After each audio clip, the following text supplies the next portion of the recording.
इसके पहले हम लोग एक्सरसाइज 2.1 में क्वेश्चन नंबर 14 तक कर चुके हैं। अब क्वेश्चन नंबर 15 और 16 दो क्वेश्चन और है, तो क्वेश्चन नंबर 15 देखिए। A ladder 10 meter long is leaning against a vertical wall. If the bottom of the ladder is pulled horizontally away from the wall at the rate of 1.2 meters per second, find how far the top of the ladder is sliding down the wall when the bottom is 6 meters away from the wall. देखिए एक ladder है, सीढ़ी जिसको आप बोलते हो, और एक वॉल है। चलिए ये मान लेते हैं कि ए बी वॉल है, ये वॉल है और इस पर एक ऐसे लैडर लगा हुआ। सीढ़ी तो आप जानते हैं हमेशा टेढ़ा लगाया जाता है, ये लैडर है, मान लेते हैं एसी लैडर, और ये हो गई जमीन, अर्थ।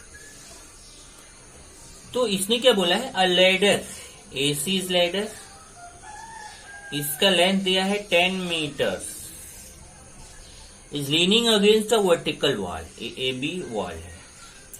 If the bottom of the ladder is pulled horizontally away from the wall at the rate of 1.2 meters per second, इन्होंने क्या बोला कि ये जो है ना नीचे वाला पार्ट, अभी देखिए ये यहाँ पे है सीढ़ी, मान लो यहाँ थी और यहाँ से ये पुल्ड हो रही है, मतलब पीछे की तरफ जा रही है। अब देखिए जैसे जैसे ये सीढ़ी को आप यहाँ है, इसको आप इधर लेके जाएंगे, आगे लेके जाएंगे, तो ये इधर का पार्ट ऐसा नीचे आएगा।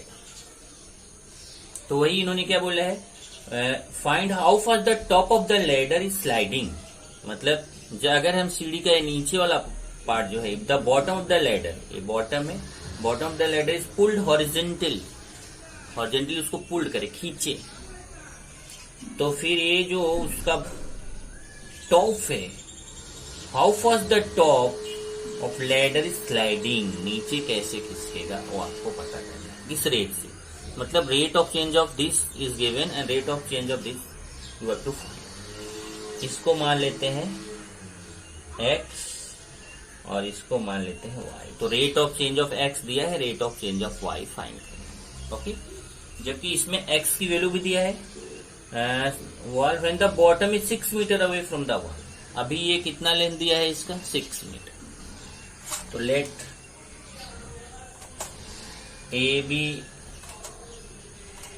is the wall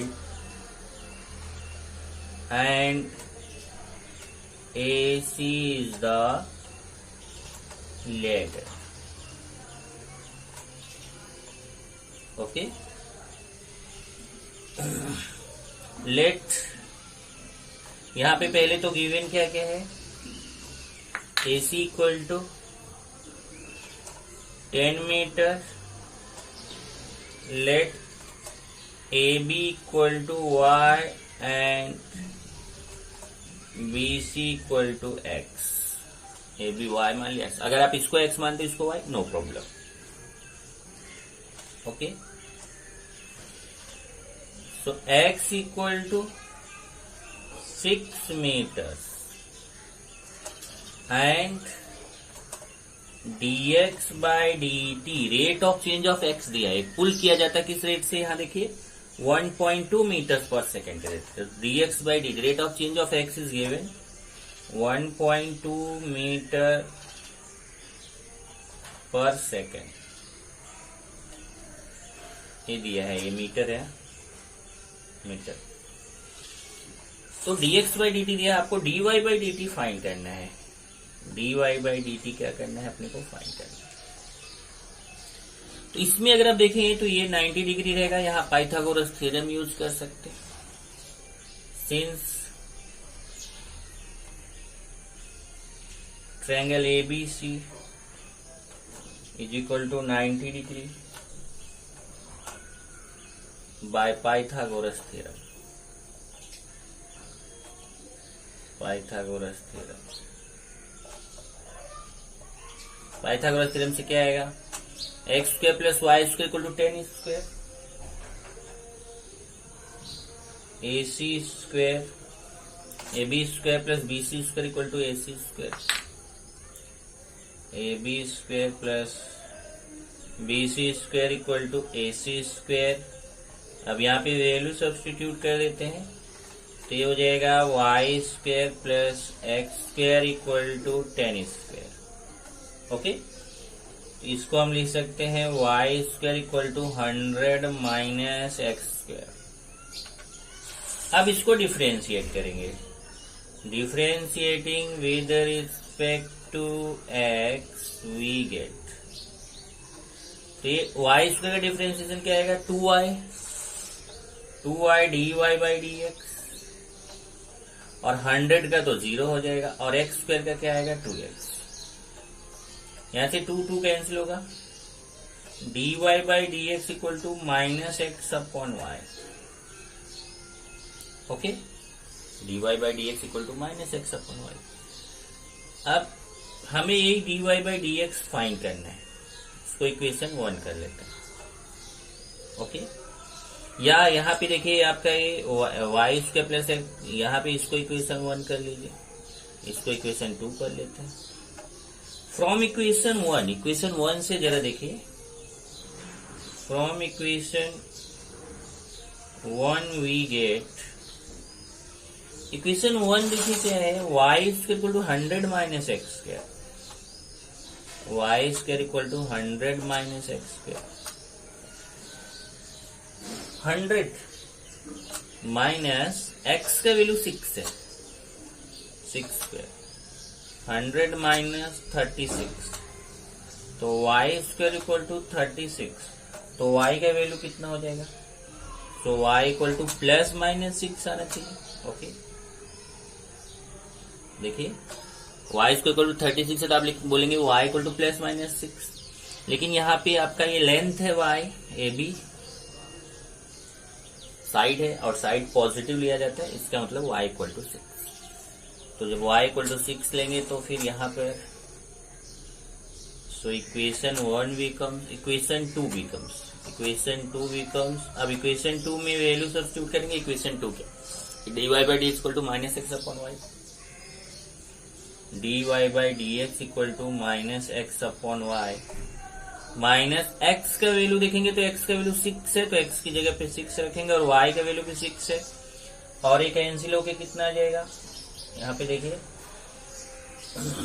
ये आपका यहाँ 64 आएगा ना, 64 और 8, 100 में 36 माइनस करेंगे 64, 64 का स्क्वायर रूट 8, तो माइनस 6 अपॉन 8 आएगा, और इसको कैंसिल करेंगे तो आएगा माइनस 3 अपॉन 4। इस तरीके से dy बाई डी एक्स का वैल्यू कितना आ गया, minus 3 upon 4।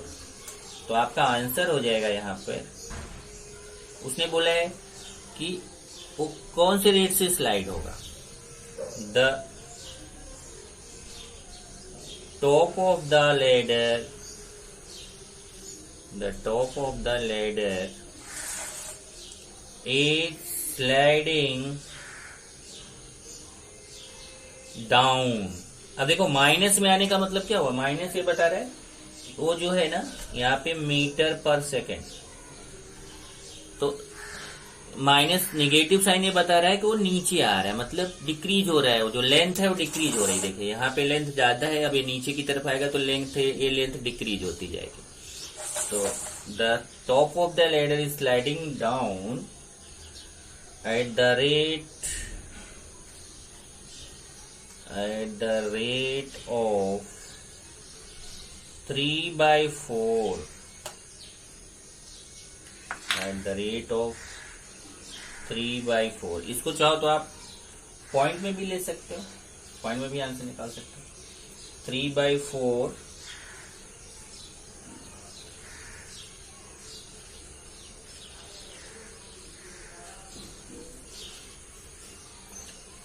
Metre per second. एक बार चेक कर लेते हैं जरा, कुछ आंसर अगर अलग आ रहा है शायद। तो यहां से देखते हैं ये dy बाई डी एक्स क्या है अपने को, माइनस वाई बाई एक्स। हाँ, चलिए जरा चेक करते हैं, ध्यान से देखिए। यहाँ एक चीज छूट गया अपना,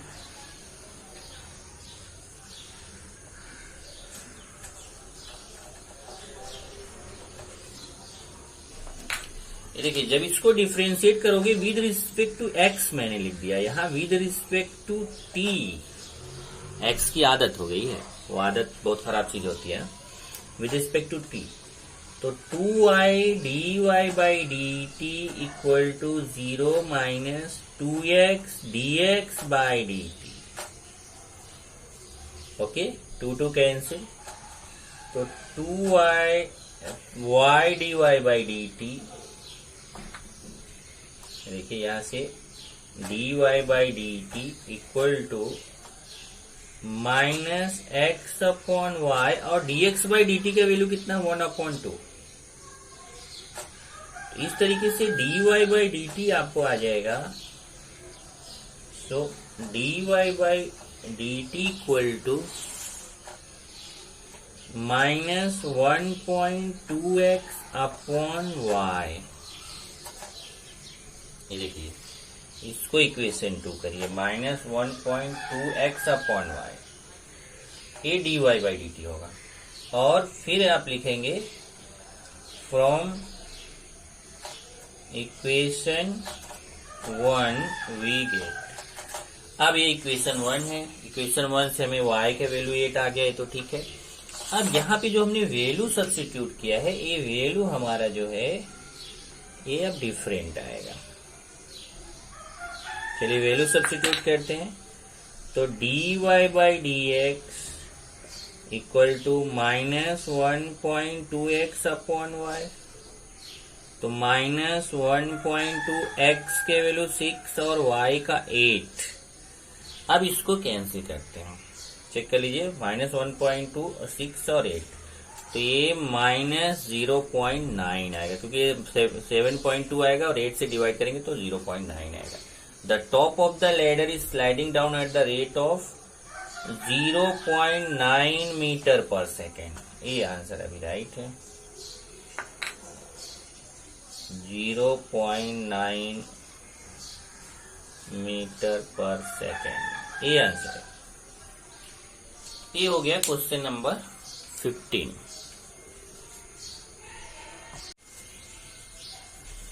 16th क्वेश्चन देखिए, if water is poured into an inverted hollow cone whose semi-vertical angle is 30 degree, so that its depth increases at the rate of 1 centimeter per second, find the rate at which the volume of water is increasing when the depth is 2 centimeter। इसमें एक का rate of change दिया, एक का आपको find करना है। तो यहाँ देखिए पूरा क्वेश्चन आपको इस डायग्राम से मैं समझाता हूँ। एक क्या है, कोन है, ये देखिए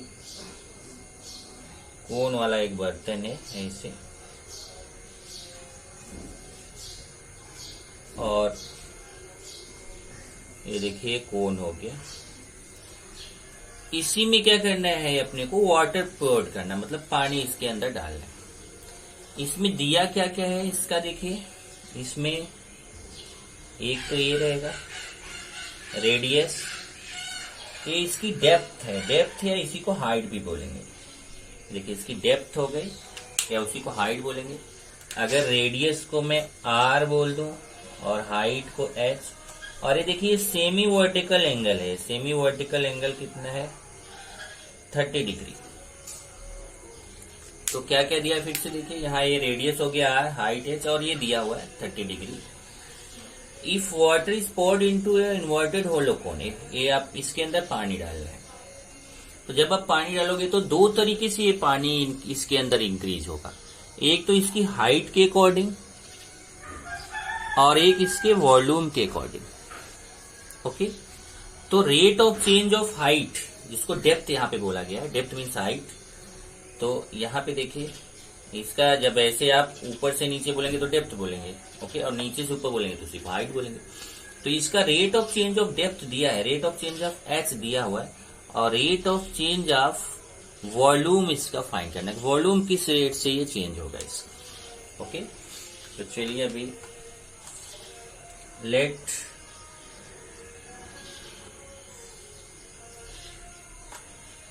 radius of cone equal to r and depth equal to h. Semi vertical angle, अब यहाँ कुछ नाम दे देना पड़ेगा अपने को। मान लेते हैं ए हो गया, ए बी हो गया, ए सी हो गया, ए ओ हो गया।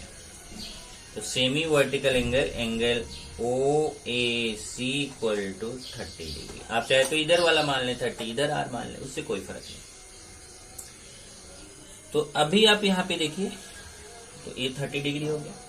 अब क्या क्या गिवन है पहले वो चेक कर लेते हैं। एक तो ये एंगल 30 डिग्री गिवन है, और क्या है, so that depth increases the rate of 1 centimetre पर सेकेंड। मतलब इसका जो डेप्थ है इसका रेट ऑफ चेंज दिया हुआ है।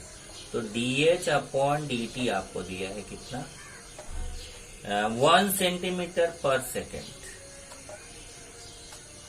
Find the rate which the volume of water is increasing when the depth is 2 centimetre. और h का वैल्यू भी दिया है 2 सेंटीमीटर। और आपको rate of change of volume find करना है, dv बाई dt आपको फाइंड करना है। आर एंड वॉल्यूम, यहाँ पे एक और सपोज कर लो, वॉल्यूम वी। तो dv बाई dt आपको फाइंड करना है, rate of change of volume find करना है। ये क्वेश्चन में तो सबसे पहले यहाँ पे देखिए, ए आपका 90 डिग्री होता है। तो ये अगर आप tan का फॉर्मूला अप्लाई करें तो r और h के बीच आप रिलेशन फाइंड कर सकते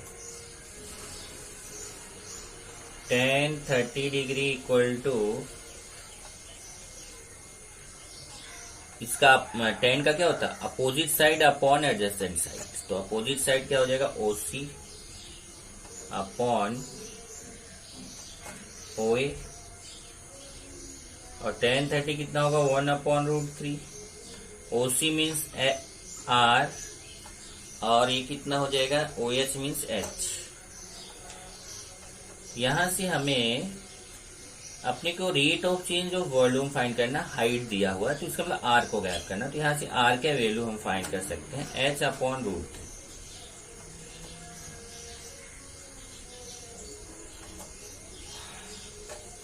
ठीक है, R का वैल्यू हमें सब्स्टिट्यूट करना होगा।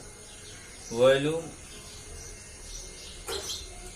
Of cone V equal to, अब देखिए कोन की वॉल्यूम का फॉर्मूला आपको मालूम है क्या होता है, 1/3 pi R square H. 1/3 pi R square H, याद होगा आपने 10th में ये फॉर्मूला अप्लाई किया था। तो V equal to 1/3 pi, r के प्लेस पे h अपॉन √3 रख दीजिए, h अपॉन √3 या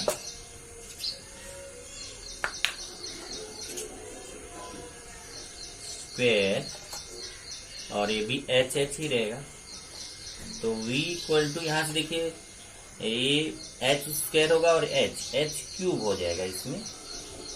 यहां से देख लीजिए आपका h स्क्वेयर और h क्यूब होगा, और यहाँ ये 3 आएगा, √3 का स्क्वायर 3 3 9 हो जाएगा। इसका मतलब पाई अपॉन 9h क्यूब ये आएगा। अब इसको हम डिफ्रेंशिएट कर लेते हैं, differentiating with respect to t। अब यहां देखिए फर्स्ट, इसके पहले क्वेश्चन में जो गलती हुई थी वो यहां नहीं करना है, t के रिस्पेक्टफुली डिफ्रेंशिएट करना है। तो dv by dt equal to π/9 तो कांस्टेंट है, इसको बाहर कर लेंगे। और h क्यूब का क्या आएगा, 3h square dh by dt। Okay, तो यहां से हमें dv बाई dt मिलेगा कितना,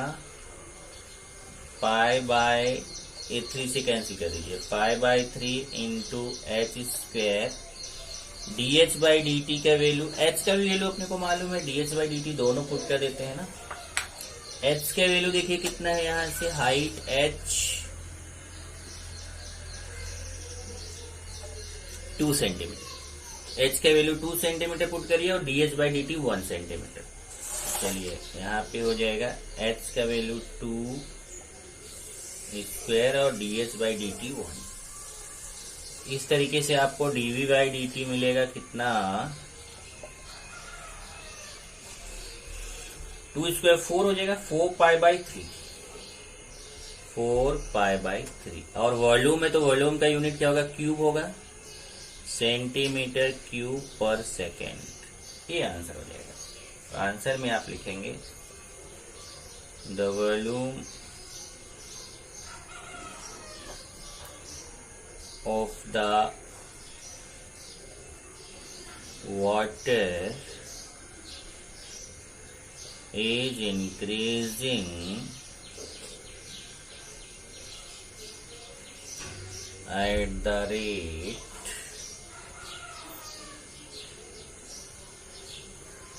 of 4π/3 centimetre cube per second. यहां से आपका एक्सरसाइज ए 4.1 खत्म हो जाता है। 99% चांस है कि मैंने क्वेश्चंस 99% करा के दिया है। चलिए अभी आप ये ध्यान रखना कि एक्सरसाइज 2.2 और 2.3 ये दोनों एक्सरसाइज कट है। एक्सरसाइज 2.2, 2.3 ये दोनों एक्सरसाइज कट है। तो अब हम नेक्स्ट वीडियो में मतलब आगे जब बढ़ रहे हैं तो आगे हम क्या करेंगे, इसको 2.2, 2.3 नहीं करना है, अपने को डायरेक्ट 2.4 की तरफ बढ़ना है। और 2.4 में है increasing function, decreasing function, maxima, minima. अभी देखते हैं इंक्रीजिंग फंक्शन क्या होता है और डिक्रीजिंग फंक्शन क्या होता है। तो चलिए सबसे पहले increasing function. A function f x is said to be monotonic. Monotonic word का मतलब होता है strictly increasing function on an interval AB if for any x1 x2 belongs to AB, if x2 is greater than x1 then fx2 is greater than fx1। इसका meaning क्या हो गया, देखिए x axis है, एक्स एक्सिस पे जैसे जैसे आप आगे जाएंगे तो वैल्यूज क्या होंगी, इंक्रीज होगी, मतलब a लेस रहेगा, b ग्रेटर रहेगा। इसी तरीके से x1 लेस है, x2 ग्रेटर होगा। तो अगर यहाँ पे x की वैल्यू इंक्रीज होती है उसी के रेशियो में जो fx है, fx मीन्स y, देखिए y का वैल्यू भी इंक्रीज होगा। जैसे देखिए यहाँ पे y का वैल्यू कम है लेकिन यहाँ देखिए ज्यादा हो गया, यहाँ पे आएंगे और ज्यादा हो गया, यहाँ आएंगे और हो गया। तो y का वैल्यू भी इंक्रीज हो रहा है। अगर x का वैल्यू इंक्रीज करते जा रहे हैं और y का वैल्यू भी इंक्रीज होता जा रहा है तो वो फंक्शन होगा इंक्रीजिंग फंक्शन। क्लियर है, x के वैल्यू आप इंक्रीज कर रहे हैं, y के वैल्यू भी देखिए यहाँ पे y के वैल्यू कुछ और था, कम था, यहाँ आ गए तो और ज्यादा हो गया, y के वैल्यू बढ़ता जा रहा है, x के वैल्यू बढ़ा रहे हैं, y भी बढ़ रहे हैं। तो ये पोजीशन में बोला जाएगा fx इज इंक्रीजिंग फंक्शन। तो जैसे यहाँ पे उसको चेक करने के लिए कैसे समझेंगे, fx इज इंक्रीजिंग फंक्शन है, उसको चेक कैसे करेंगे। तो चेक करने के लिए हम डेरिवेटिव मेथड का यूज कर सकते हैं। डेरिवेटिव मेथड से भी चेक कर सकते हैं वो फंक्शन इंक्रीजिंग है कि डिक्रीजिंग। कैसे, let y equal to f x is any function. मान लीजिए एक फंक्शन है y equal to f x.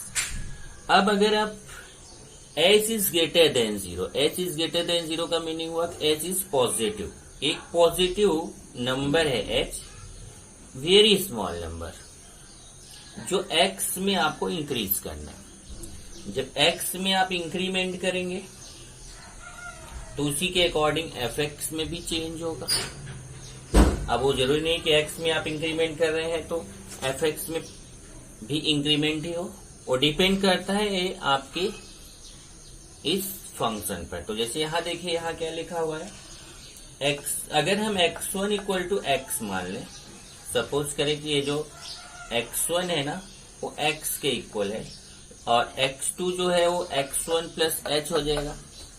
x2 जो है x1 प्लस h, क्योंकि x2 जो है वो x1 से ग्रेटर है, यहाँ पे पहले से ही पता है x2 is greater than x1, यहाँ बताया x2 is greater than x1। तो अगर हम x1 को x सपोज करें तो x2 क्या होगा, वो x1 से ग्रेटर है तो x1 प्लस h हो जाएगा, और x1 को आपने x सपोज किया है तो ये x प्लस h हो जाएगा। इसका मतलब x1 equal to x, x2 equal to x plus h। x2 is greater than x1 है तो x प्लस h भी ग्रेटर देन x होगा। इतना सब घुमाया है लेकिन आप इजीली समझ सकते हैं कि अगर जो है x है, x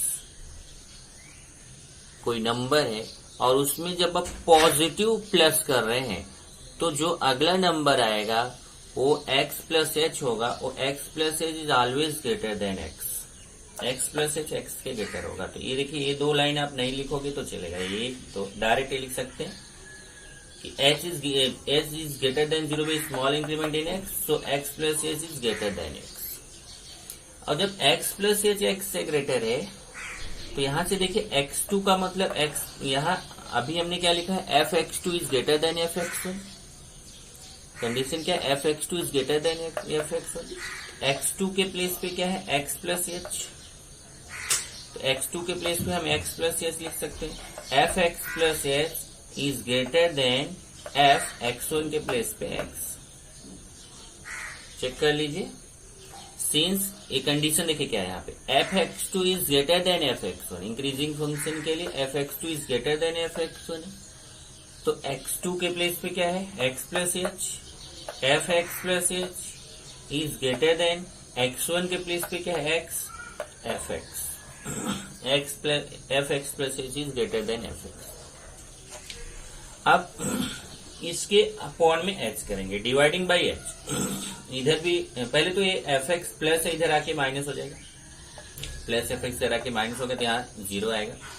फिर डिवाइडिंग बाई h, इधर भी h से डिवाइड करेंगे, इधर भी h से, तो 0 अपॉन h 0 ही आएगा क्योंकि h एक पॉजिटिव नंबर है। फिर अगर आप इसका लिमिट ले लेते हैं, अगर इसका लिमिट लेंगे, आफ्टर टेकिंग लिमिट, डायरेक्ट यहाँ पे कर दिया गया है, पर अगर इसका आप यहाँ पे लिमिट सपोज करिए कि यहाँ पे, चलिए मैं लिमिट भी सपोज कर लेता। आप क्या करना है, एक स्टेप यहाँ पे बढ़ा लेना। पहले ये लिखना, फिर एक देखिए, पहले f(x plus h minus f(x) upon h is greater than 0 लिखना, फिर नेक्स्ट स्टेप में लिखना taking limit on both side, so limit h tends to 0 f(x plus h minus f(x) upon h is greater than 0। तो limit h tends to 0 f(x plus h minus f(x), यहाँ इधर भी limit लेगा, limit h tends to 0, 0 का तो 0 ही आएगा। और ये आप जानते हैं by definition of derivative, limit h tends to 0 f(x plus h minus f(x) upon h को क्या बोलते हैं, f'(x) इज ग्रेटर देन 0। इसका मतलब अगर कोई फंक्शन f(x) है और उसका डेरिवेटिव ग्रेटर देन 0 आता है, सो f(x) इज इंक्रीजिंग फंक्शन। तो इंक्रीजिंग फंक्शन हमें क्वेश्चन में पता करना रहेगा, तो कैसे पता करेंगे, इसी तरीके से कि हम क्या करेंगे, जो f(x) फंक्शन दिया रहेगा उसका डेरिवेटिव फाइंड करेंगे, f'(x) आएगा, और जो f'(x) है वो ग्रेटर देन 0, जरा इसको कंफर्म कीजिए, greater than 0 means positive, greater than 0 means what, positive. अगर जो डेरिवेटिव आता है वो पॉजिटिव आता है तो फंक्शन इंक्रीजिंग। तो माइंड में बैठा लीजिए, एक फंक्शन f(x) रहेगा, उसका डेरिवेटिव फाइंड करेंगे, और डेरिवेटिव अगर पॉजिटिव आ गया, greater than 0 means positive, then the function is increasing. Same type से डिक्रीजिंग का भी है, इसमें कुछ फर्क नहीं है। Function f(x) is said to be a monotonic, monotonic का मतलब strictly decreasing function on interval ab, if for any x1 x2 belongs to ab, if x2 is less than x1।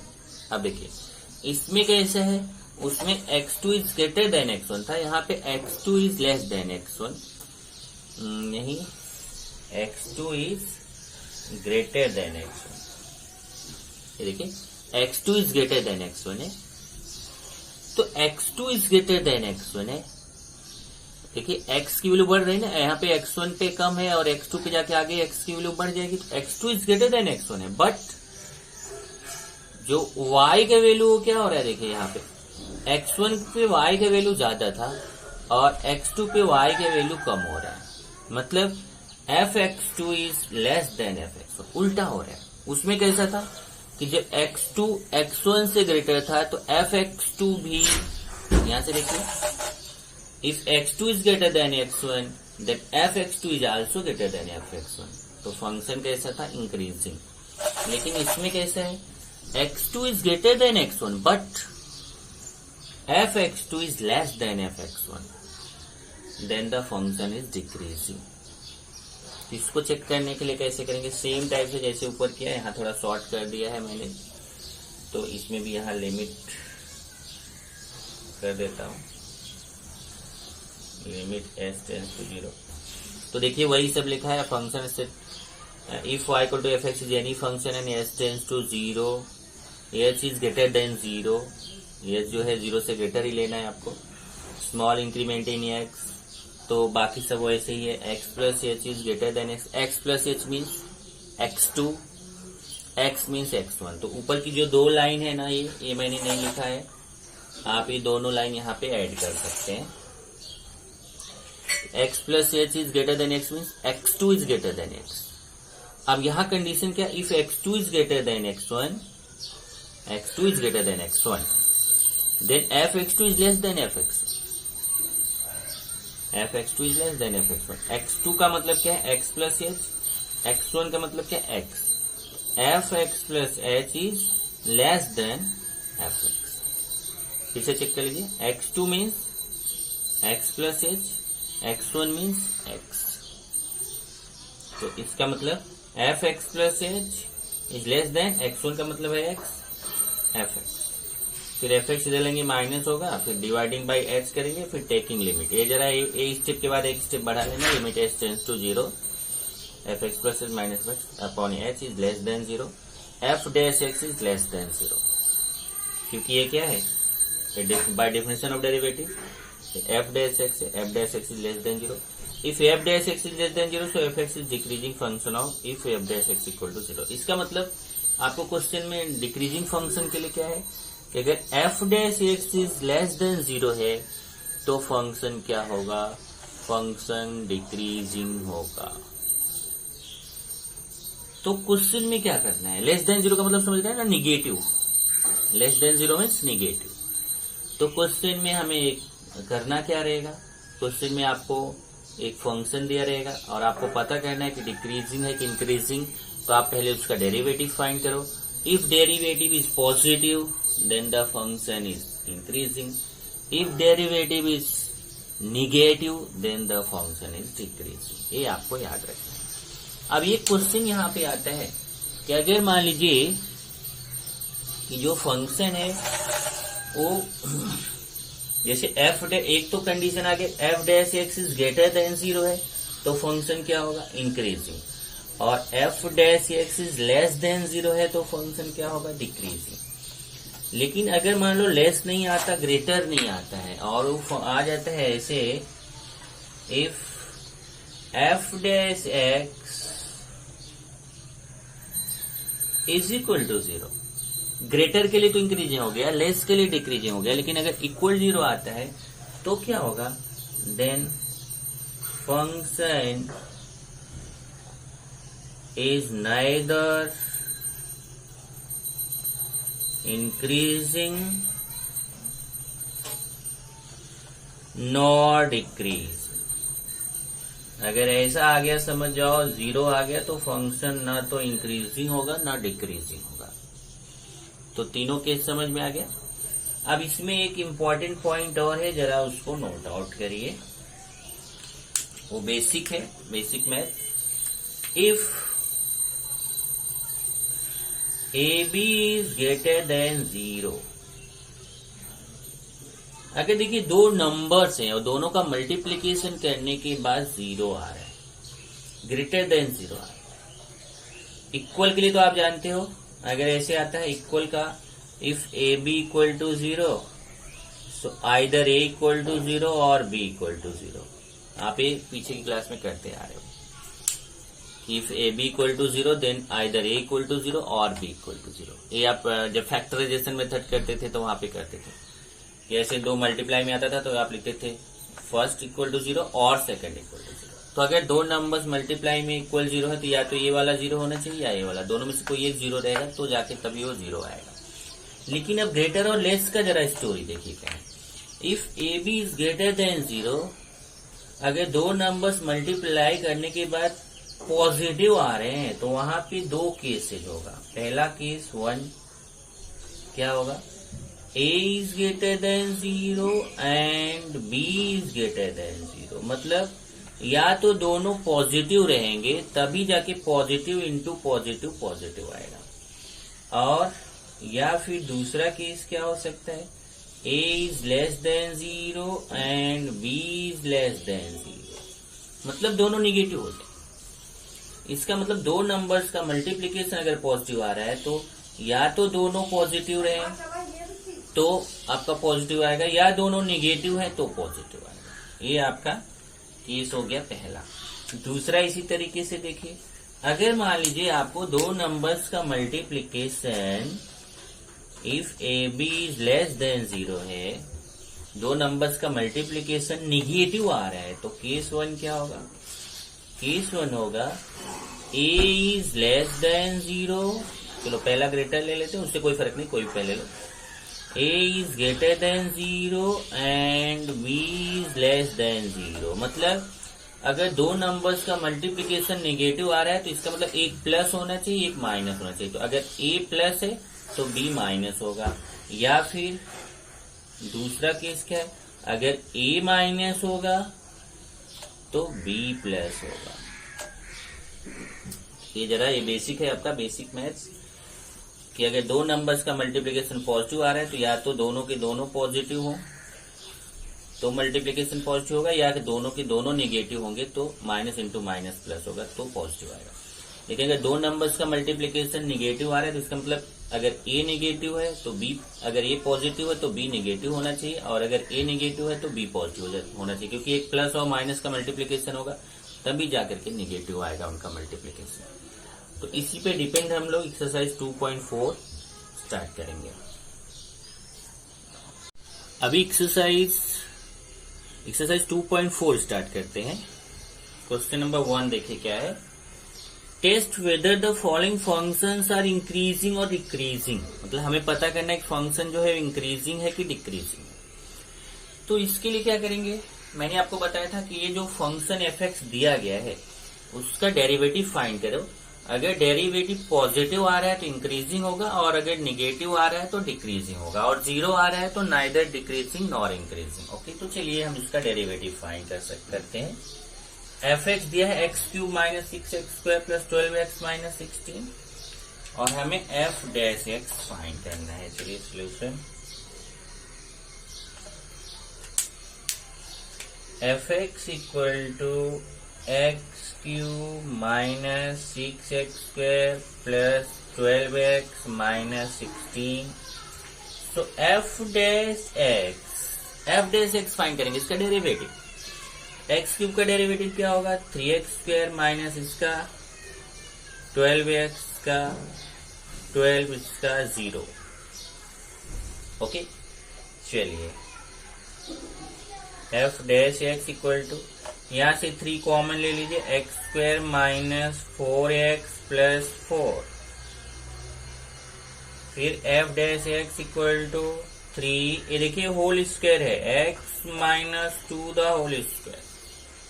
Check करिए, x² माइनस 4x प्लस 4, इसको x minus 2 the whole square लिख सकते हैं। अब यही जरा आपको समझना है कि कैसे हम प्रूफ करेंगे कि पॉजिटिव है कि निगेटिव है। ये जो एफ डैश एक्स आया हुआ है ना, एफ डैश एक्स का वैल्यू पॉजिटिव है कि नेगेटिव है, ये कैसे प्रूफ करेंगे यही आपको समझना है। बहुत इजी है, देखिए मैं अभी समझा देता हूँ।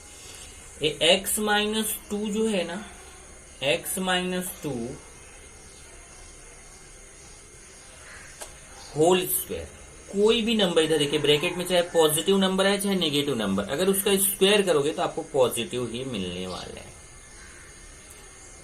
पर ये ध्यान रखना, x is not equal to 2, x की वैल्यू जो है ना वो 2 नहीं होनी चाहिए। अगर 2 हो गई तो फिर तो 0 आ जाएगा। तो x is not equal to 2 लेके, x अगर 2 नहीं है बाकी सारे रियल नंबर्स के लिए ये क्या होगा, ये पूरा पार्ट जो है वो पॉजिटिव होगा, क्योंकि चाहे अंदर नेगेटिव है चाहे पॉजिटिव है, स्क्वायर करने पे तो पॉजिटिव ही होने वाला है। और किसी पॉजिटिव नंबर को अगर 3 से मल्टीप्लाई करोगे तो निगेटिव नहीं हो जाएगा, वो पॉजिटिव ही रहेगा। इसका मतलब एफ डैश एक्स कैसा है, पॉजिटिव है, और एफ डैश एक्स पॉजिटिव है तो ये क्या हो गया, इंक्रीजिंग फंक्शन। तो आप लिखेंगे since x minus 2 whole square is greater than 0 for all x belongs to R, but x is not equal to 2. सभी रियल नंबर्स के लिए तो ये पॉजिटिव होगा, लेकिन x is not equal to 2 होना चाहिए। So 3x minus 2 whole square is also greater than 0 for all x belongs to R, but x is not equal to 2.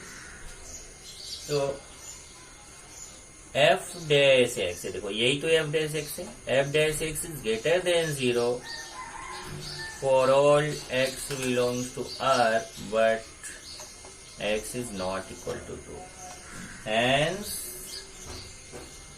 fx is increasing function. fx is increasing function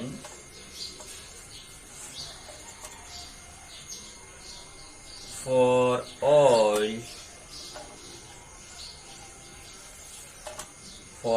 x belongs to R minus 2।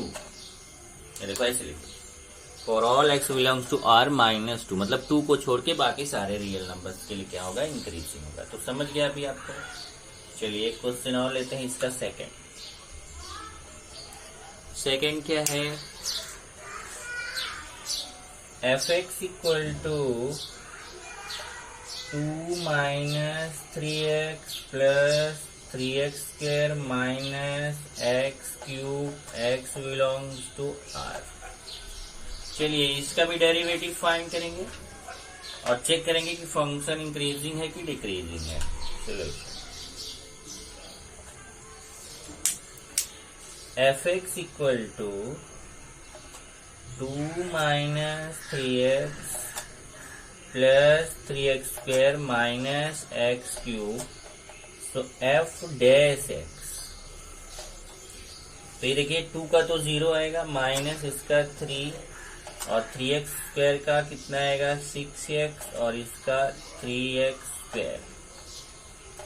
तो f dash x equal to, यहां से देखिए -3 common ले लीजिए, तो जब -3 common लेंगे तो ये पॉजिटिव आएगा, इसको मैं पहले लिख देता हूं, और ये निगेटिव हो जाएगा, इसको बाद में लिख देता हूं, और ये पॉजिटिव हो जाता है, इसको और बाद में लिख देता हूं। यहाँ -3 कॉमन लिया तो इस यहाँ x स्क्वायर आएगा पॉजिटिव में, ये निगेटिव में आएगा 2x और ये पॉजिटिव में आएगा 1।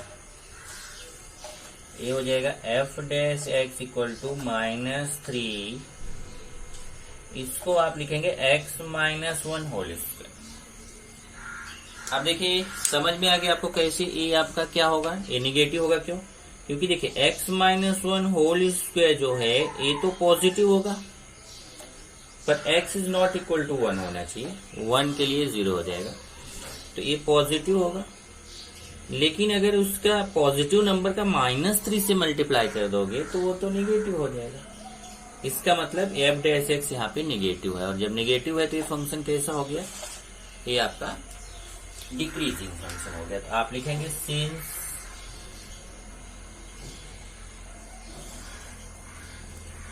x minus 1 whole square is greater than 0 for all x belongs to R minus 1। देखो यहाँ डायरेक्ट लिख देता हूँ, या चलो डायरेक्ट नहीं समझ में आ रहा है तो मैं वैसे ही लिख देता हूँ, for x belongs to R but x is not equal to 1। So -3x minus 1 whole square is less than 0। क्यों लेस देन हुआ समझा ना, क्योंकि ये पॉजिटिव है, जब पॉजिटिव नंबर में आप -3 से मल्टीप्लाई करोगे तो निगेटिव नंबर हो जाएगा। For all x belongs to R but x is not equal to 1।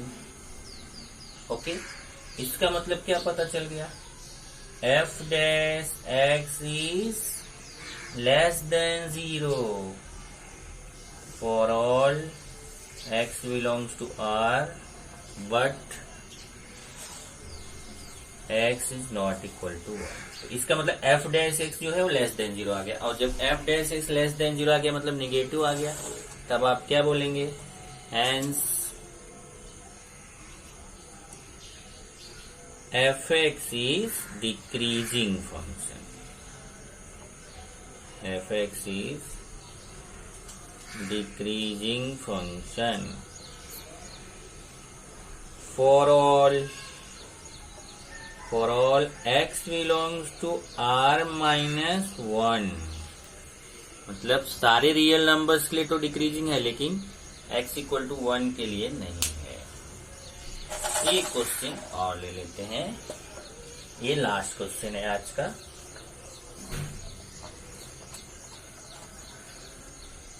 इसी का थर्ड क्वेश्चन नंबर फर्स्ट का ही थर्ड क्या है,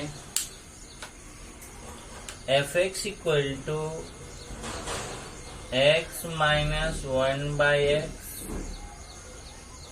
x belongs to r, x is not equal to 0।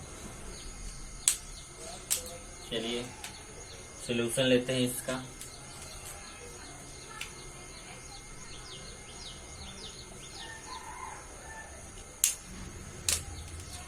fx equal to x minus 1 by x, तो find करेंगे f dash x का क्या होता है 1, x का डेरिवेटिव 1, और 1 बाई एक्स का क्या होता है माइनस 1 बाई एक्स स्क्वायर, तो ये माइनस है और 1 बाई एक्स का माइनस 1 बाई एक्स स्क्वायर होता है।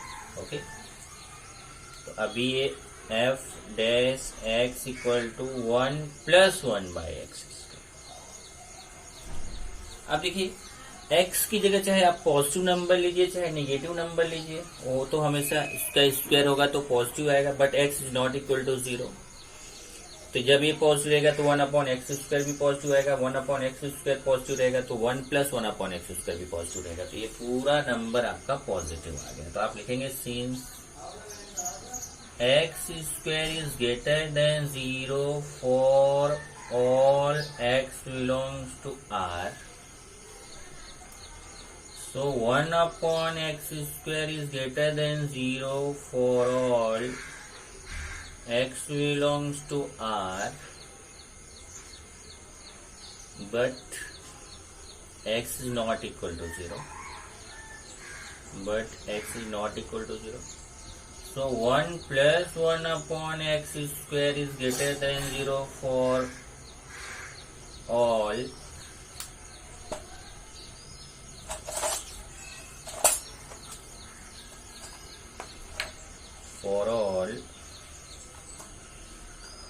x belongs to r, but x is not equal to 0। तो फिर इसके प्लेस पे क्या हो गया, देखिए f डैश x, क्योंकि यही तो f डैश x है ना, f dash x is greater than 0 for all x belongs to r, but x is not equal to 0। Hence, तो जब ये पॉजिटिव आ गया तो इसका मतलब फंक्शन कैसा हो गया, increasing. Hence fx is increasing function for all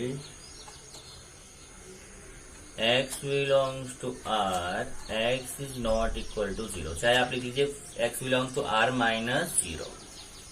okay, इस तरीके से हमने 2.4 का फर्स्ट क्वेश्चन किया है। अभी बहुत सारे क्वेश्चन बचे हुए हैं जो हम नेक्स्ट लेक्चर में करेंगे।